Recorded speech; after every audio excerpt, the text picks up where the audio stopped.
As we approach the Seder, I want to share a message to everyone celebrating Passover worldwide.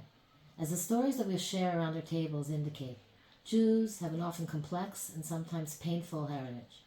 However, as the Haggadah notes in numerous places, the darkness that has shadowed too many of the 2,000 plus years is supposed to teach us to value, cherish, and uphold freedom and light. So the holiday that's indeed called the holiday of freedom, Chag HaCherut, I want to share a message that I believe should be a universal message. However, the last few months have taught us that that is not always the case. I believe that this message is a basic shared principle of all Jews that we can agree on, no matter what our political, religious, or ideological stance is. So here it is. Rape is bad. There is no excuse for rape. Rape as a weapon of war is an atrocity. Control over one's body is the most basic level of freedom that is there, and devastating as it is to accept, that freedom was brutally ripped away from far too many on October 7th. For reference, I'm attaching a detailed, painfully researched report compiled by the Association of Rape Crisis Centers in Israel, as well as a New York Times article with the brave testimony of released hostage Amit Susanna, reporting her sexual assault while in captivity. There are those who wish to deny it. There are those who try to justify it. There are those who question the veracity of clear abundance of evidence, a huge amount of evidence. Many human rights organizations and feminist organizations are sadly still not acknowledging it.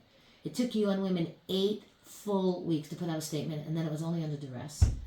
It's tragic when all the values of believing survivors and abhorring rape are suddenly pushed on one side of a border or another. All of a sudden we don't validate stories, we don't believe women, we don't believe men. By using rape as a weapon of war, Hamas didn't only unleash psychological terror on Israelis, but triggered survivors of past sexual trauma, causing immense mental anguish and the reemergence of post-traumatic symptoms.